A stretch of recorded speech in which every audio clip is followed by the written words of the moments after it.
Sekretariat Jenderal DPR meninjau kondisi rumah dinas anggota DPR di Kalibata, Jakarta Selatan. Saat meninjau kondisi rumah terlihat rusak dan tidak terawat.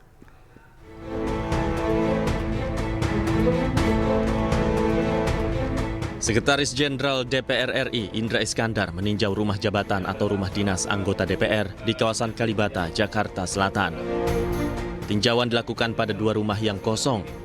Rumah itu memiliki tipe yang sama, yaitu berlantai 2, serta terdapat cat yang mengelupas pada dinding rumah tersebut.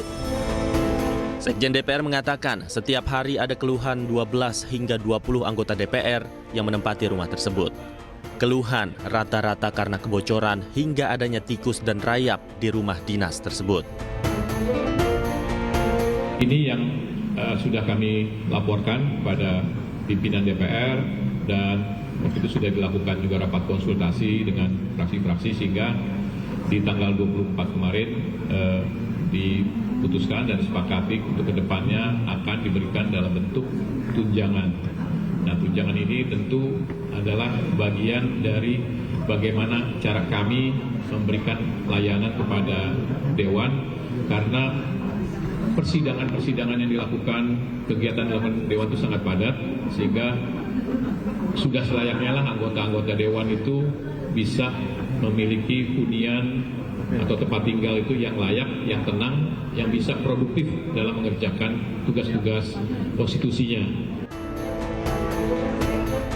Sekretariat Jenderal DPR telah menyampaikan kondisi rumah dinas tersebut kepada pimpinan DPR.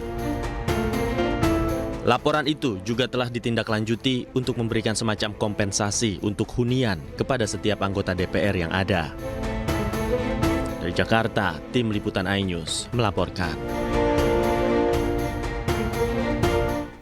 Ya pemirsa, wacana tunjangan rumah anggota DPR menuai sorotan.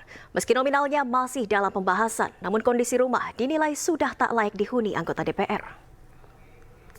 Yang kami muliakan, telah kita dengar bersama-sama agama sumpah janji Anggota DPR periode 2024-2029 tidak lagi mendapatkan fasilitas rumah dinas.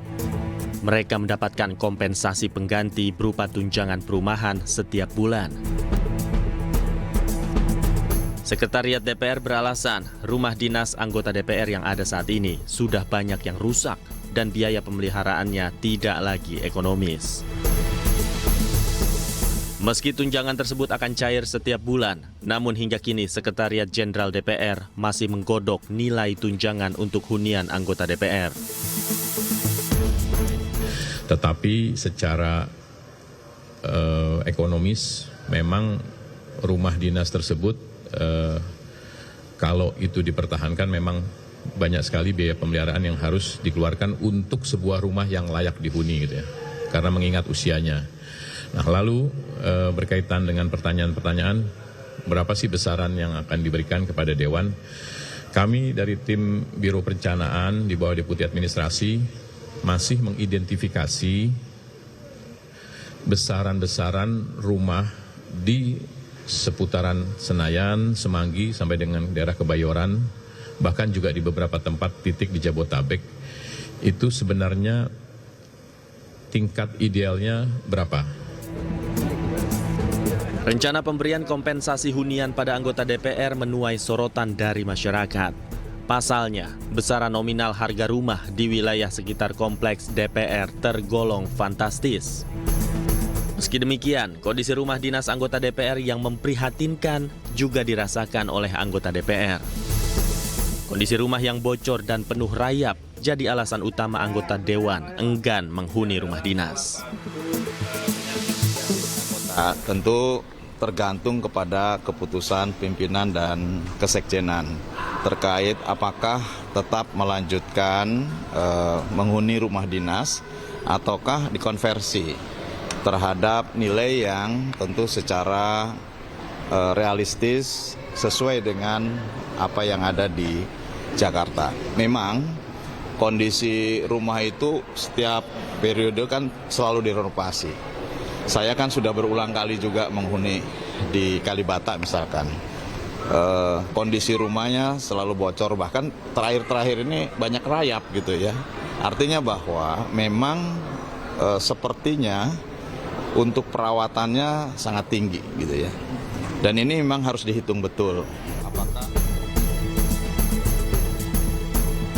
Rencana untuk mengubah fasilitas rumah dinas anggota DPR menjadi tunjangan perumahan tertuang dalam surat edaran Sekjen DPR kepada anggota DPR.